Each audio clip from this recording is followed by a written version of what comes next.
आखिर क्यों 3 बार विवाह के उपरांत भागी हुई स्त्री से गंगू विवाह करता है? यह सब जानने के लिए आज हम सुनते हैं कथा सम्राट प्रेमचंद की कहानी बालक। गंगू को लोग ब्राह्मण कहते हैं और वह अपने आप को ब्राह्मण समझता भी है। मेरे सईस और खिदमतगार मुझे दूर से सलाम करते हैं। गंगू मुझे कभी सलाम नहीं करता। वह शायद मुझसे पालागन की आशा रखता है। मेरा झूठा गिलास कभी हाथ से नहीं छूता और न मेरी कभी इतनी हिम्मत हुई कि उससे पंखा झलने को कहूँ। जब मैं पसीने से तर होता हूँ और वहाँ कोई दूसरा आदमी नहीं होता तो गंगू आप ही आप पंखा उठा लेता है, लेकिन उसकी मुद्रा से यह भाव स्पष्ट प्रकट होता है कि मुझ पर कोई एहसान कर रहा है और मैं भी न जाने क्यों फौरन ही उसके हाथ से पंखा छीन लेता हूँ। उग्र स्वभाव का मनुष्य है, किसी की बात नहीं सह सकता। ऐसे बहुत कम आदमी होंगे जिनसे उसकी मित्रता हो, पर सईस और खिदमतगार के साथ बैठना शायद वह अपमानजनक समझता है। मैंने उसे किसी से मिलते जुलते नहीं देखा। आश्चर्य यह है कि उसे भंग बूटी से प्रेम नहीं, जो इस श्रेणी के मनुष्यों में एक असाधारण गुण है। मैंने उसे कभी पूजा पाठ करते या नदी में स्नान करते नहीं देखा।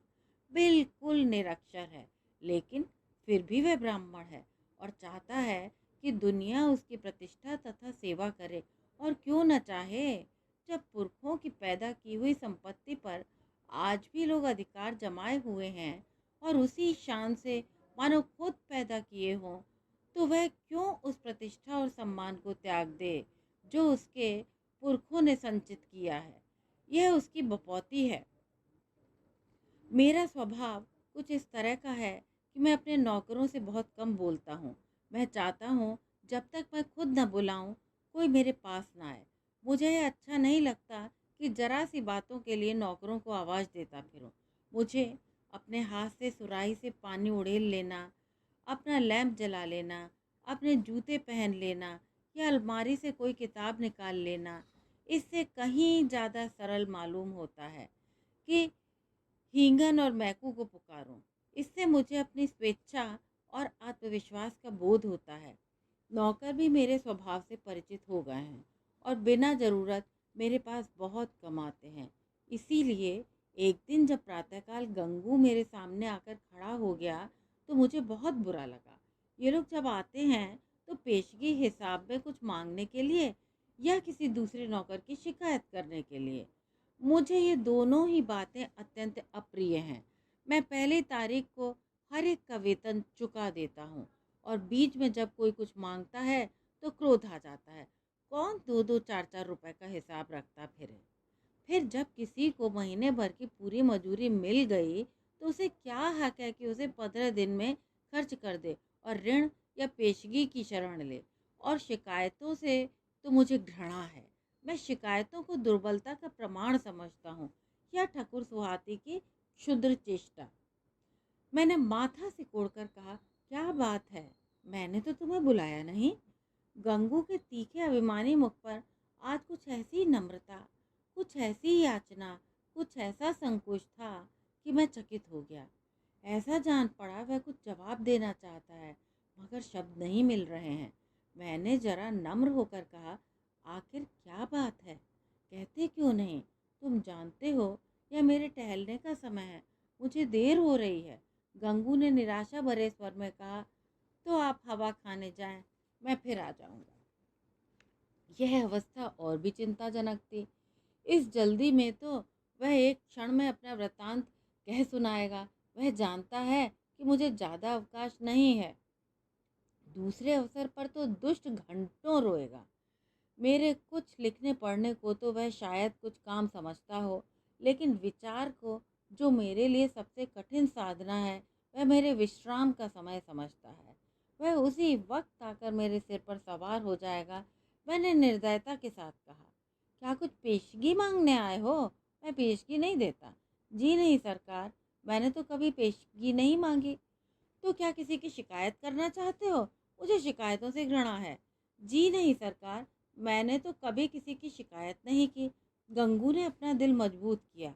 उसकी आकृति से स्पष्ट झलक रहा था, मानो वह कोई छलांग मारने के लिए अपनी सारी शक्तियों को एकत्र कर रहा हो और लड़खड़ाती आवाज़ में बोला, मुझे आप छुट्टी दे दें, मैं आपकी नौकरी अब न कर सकूँगा। इस तरह का पहला प्रस्ताव था जो मेरे कानों में पड़ा। मेरे आत्माभिमान को चोट लगी। मैं जब अपने को मनुष्यता का पुतला समझता हूँ, अपने नौकरों को कभी कटु वचन नहीं कहता, अपने स्वामित्व को यथासाध्य म्यान में रखने की चेष्टा करता हूँ, तब मैं इस प्रस्ताव पर क्यों न विस्मित हो जाता। कठोर स्वर में बोला, क्यों, क्या शिकायत है? आपने तो हुजूर जैसा अच्छा स्वभाव पाया है वैसा क्या कोई पाएगा, लेकिन बात ऐसी आ पड़ी है कि अब मैं आपके यहाँ नहीं रह सकता। ऐसा न हो कि पीछे से कोई बात हो जाए तो आपकी बदनामी हो। मैं नहीं चाहता कि मेरी वजह से आपकी आबरू में बट्टा लगे। मेरे दिल में उलझन पैदा हुई, जिज्ञासा की अग्नि प्रचंड हो गई। आत्मसमर्पण के भाव से गोमती ने मोहल्ले के शांत वातावरण में थोड़ी सी हलचल पैदा कर दी। कई साल पहले वह विधवाश्रम में आई थी। 3 बार आश्रम के कर्मचारियों ने उसका विवाह करा दिया था, पर हर बार वह महीने 15 दिन के बाद भाग आई थी। यहाँ तक कि आश्रम के मंत्री ने अब की बार उसे आश्रम से निकाल दिया था। तब से वह इसी मोहल्ले में एक कोठरी लेकर रहती थी और सारे मोहल्ले के शोधों के लिए मनोरंजन का केंद्र बनी हुई थी। मुझे गंगू की सरलता पर क्रोध भी आया और दया भी। इस गधे को सारी दुनिया में कोई स्त्री ही न मिलती थी जो इससे ब्याह करने जा रहा है। जब वह 3 बार पतियों के पास से भाग आई तो इसके पास कितने दिन टिकेगी। कोई गांठ का पूरा आदमी होता तो एक बात भी थी, शायद साल 6 महीने टिक जाती। यह तो निपट आंख का अंधा है, 1 सप्ताह भी तो निभाना होगा। मैंने चेतावनी के भाव से पूछा, तुम्हें इस स्त्री की जीवन कथा मालूम है? गंगू ने आंखों देखी बात की तरह कहा, सब झूठ है सरकार। लोगों ने हक नाहक उसको बदनाम कर दिया है। क्या कहते हो? वह 3 बार अपने पतियों के पास से नहीं भाग आई। उन लोगों ने उसे निकाल दिया तो क्या करती? कैसे बुद्धू आदमी हो। कोई इतनी दूर से आकर विवाह करके ले जाता है, हजारों रुपए खर्च करता है इसीलिए कि औरत को निकाल दे। गंगू ने भावुकता से कहा, जहाँ प्रेम नहीं है हुजूर, वहाँ कोई स्त्री नहीं रह सकती। स्त्री केवल रोटी कपड़ा ही नहीं चाहती, कुछ प्रेम भी तो चाहती है। वे लोग समझते होंगे कि हमने एक विधवा से विवाह करके उसके ऊपर कोई बहुत बड़ा एहसान किया है। चाहते होंगे कि तन मन से वह उनकी हो जाए, लेकिन दूसरे को अपना बनाने के लिए पहले आप उसका बन जाना पड़ता है हुजूर। यह बात है। फिर उसे एक बीमारी भी है, उसे कोई भूत लगा हुआ है। वह कभी कभी बकझक करने लगती है और बेहोश हो जाती है। और तुम ऐसी स्त्री से विवाह करोगे? मैंने संदिग्ध भाव से सिर हिलाकर कहा, समझ लो जीवन कड़वा हो जाएगा। गंगू ने शहीदों के से आवेश में कहा, मैं तो समझता हूँ मेरी जिंदगी बन जाएगी बाबूजी, आगे भगवान की मर्जी। मैंने जोर देकर पूछा, तो तुमने तय कर लिया है? हाँ हुजूर, तो मैं तुम्हारा इस्तीफा मंजूर करता हूँ। मैं निरर्थक रूढ़ियों और व्यर्थ के बंधनों का दास नहीं हूँ, लेकिन जो आदमी एक दुष्टा से विवाह करे उसे अपने यहाँ रखना वास्तव में जटिल समस्या थी। आए दिन टंटे बखेड़े होंगे, नई नई उलझनें पैदा होंगी। कभी पुलिस दौड़ लेकर आएगी, कभी मुकदमे खड़े होंगे, संभव है चोरी की वारदात भी हो। इस दलदल से दूर रहना ही अच्छा। गंगू क्षुधा पीड़ित प्राणी की भांति रोटी का टुकड़ा देखकर उसकी ओर लपक रहा है। रोटी झूठी है, सूखी हुई है, खाने योग्य नहीं है, इसकी उसे परवाह नहीं। उसको विचार बुद्धि से काम लेना कठिन था। मैंने उसे पृथक कर देने ही में अपनी कुशल समझी। 5 महीने गुजर गए। गंगू ने गोमती से विवाह कर लिया था और उसी मोहल्ले में एक खपरेल का मकान लेकर रहता था। वह अब चाट का खोंचा लगाकर गुजर बसर करता था। मुझे जब कभी बाजार में मिल जाता, मैं उसका कुशल क्षेम पूछता। मुझे उसके जीवन से विशेष अनुराग हो गया था। यह एक सामाजिक प्रश्न की परीक्षा थी, सामाजिक ही नहीं मनोवैज्ञानिक भी। मैं देखना चाहता था इसका परिणाम क्या होता है। मैं गंगू को सदैव प्रसन्न मुख देखता, समृद्धि और निश्चिंतता के मुख पर जो एक तेज और स्वभाव में जो एक आत्मसम्मान पैदा हो जाता है, वह मुझे वहाँ प्रत्यक्ष दिखाई देता था। रुपए 20 आने की रोज बिक्री हो जाती थी। इसमें लागत निकालकर 8-10 आने बच जाते थे। यही उसकी जीविका थी। किंतु इसमें किसी देवता का वरदान था, क्योंकि इस वर्ग के मनुष्यों में जो निर्लज्जता या विपन्नता पाई जाती है, इसका वहाँ चिन्ह तक न था। उसके मुख पर आत्मविकास और आनंद की झलक थी, जो चित्त की शांति से ही आ सकती है। एक दिन मैंने सुना कि गोमती गंगू के घर से भाग गई है। कह नहीं सकता क्यों। मुझे इस खबर से विचित्र आनंद हुआ। मुझे गंगू के संतुष्ट और सुखी जीवन पर एक प्रकार की ईर्ष्या होती थी। मैं उसके विषय में किसी अनिष्ट की, किसी घातक अनर्थ की, किसी लज्जास्पद घटना की प्रतीक्षा करता था। इस खबर से ईर्ष्या को सांत्वना मिली। आखिर वही बात हुई जिसका मुझे विश्वास था। आखिर बच्चा को अपनी अदूरदर्शिता का दंड भोगना पड़ेगा। अब देखें बच्चा कैसे मुंह दिखाते हैं। अब आंखें खुलेंगी और मालूम होगा कि लोग जो उन्हें इस विवाह से रोक रहे थे, उनके कैसे शुभचिंतक थे। उस वक्त तो ऐसा मालूम होता था मानो आपको कोई दुर्लभ पदार्थ मिला जा रहा है, मानो मुक्ति का द्वार खुल गया है। लोगों ने कितना कहा कि यह स्त्री विश्वास के योग्य नहीं है, कितनों को दगा दे चुकी है, तुम्हारे साथ भी दगा करेगी। लेकिन इन कानों पर जूं तक न रहेंगी। अब मिलें तो जरा उनका मिजाज पूछूं, कहूं क्यों महाराज, देवी जी का यह वरदान पाकर प्रसन्न हुए या नहीं। तुम तो कहते थे वह ऐसी है और वैसी है। लोग उस पर केवल दुर्भावना के कारण दोष आरोपित करते हैं। अब बताओ किसकी भूल थी। उसी दिन संयोगवश गंगू से बाजार में भेंट हो गई। घबराया हुआ था, बदहवास था, बिल्कुल खोया हुआ। मुझे देखते ही उसकी आंखों में आंसू भर आए, लज्जा से नहीं, व्यथा से। मेरे पास आकर बोला, बाबूजी, गोमती ने मेरे साथ विश्वासघात किया। मैंने कुटिल आनंद से लेकिन कृत्रिम सहानुभूति दिखाकर कहा, तुमसे तो मैंने पहले ही कहा था, लेकिन तुम माने ही नहीं। अब सब्र करो, इसके सिवा और उपाय ही क्या है। रुपए पैसे ले गई या कुछ छोड़ गई। गंगू ने छाती पर हाथ रखा। ऐसा जान पड़ा मानो मेरे इस प्रश्न ने उसके हृदय को विदीर्ण कर दिया। अरे बाबूजी, ऐसा न कहिए। उसने धेले की भी चीज नहीं छुई। अपना जो कुछ था वह भी छोड़ गई। न जाने मुझ में क्या बुराई देखी। मैं इसके योग्य न था। और क्या कहूँ, वह पढ़ी लिखी थी, मैं करिया अक्षर भैंस बराबर। मेरे साथ इतने दिन रही, यही बहुत था। कुछ दिन और उसके साथ रह जाता तो आदमी बन जाता। उसका आपसे कहाँ तक बखान करूं हुजूर। औरों के लिए चाहे जो कुछ रही हो, मेरे लिए तो किसी देवता का आशीर्वाद थी। न जाने मुझसे क्या ऐसी खता हो गई, मगर कसम ले लीजिए जो उसके मुख पर मैल तक आया हो।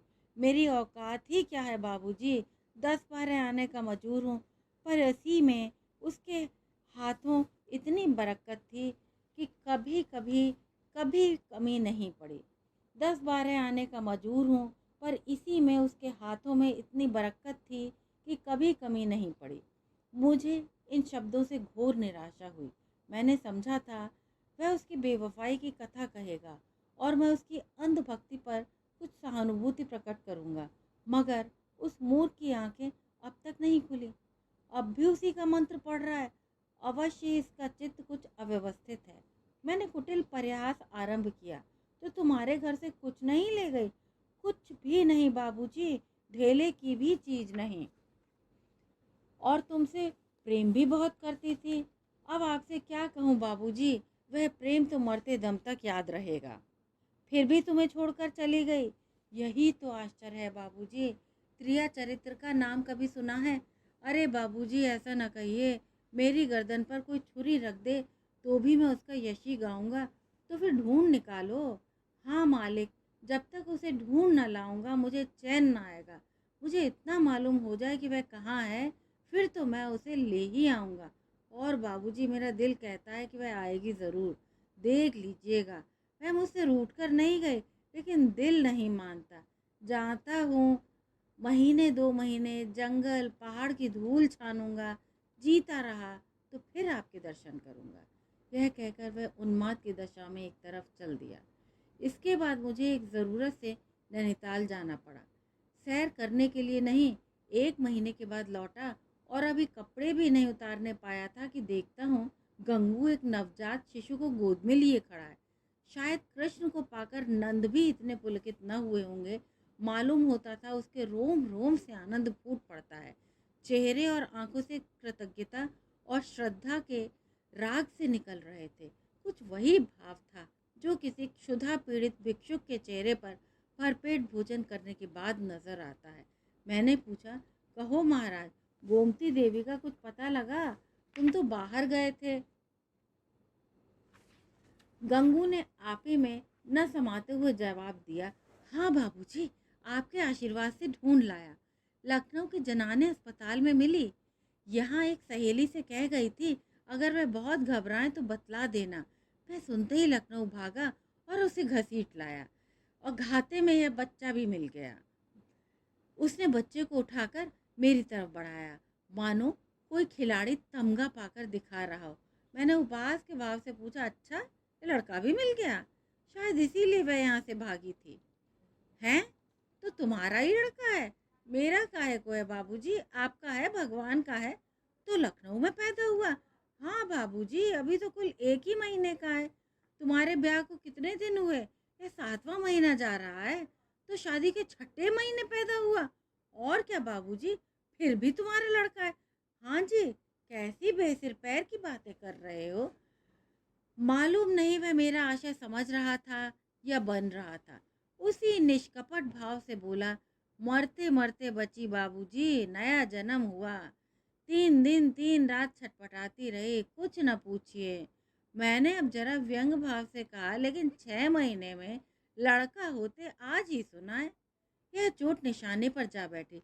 मुस्कुराकर बोला, अच्छा वह बात है, मुझे तो उसका ध्यान ही नहीं आया। इस भय से तो गोमती भागी थी।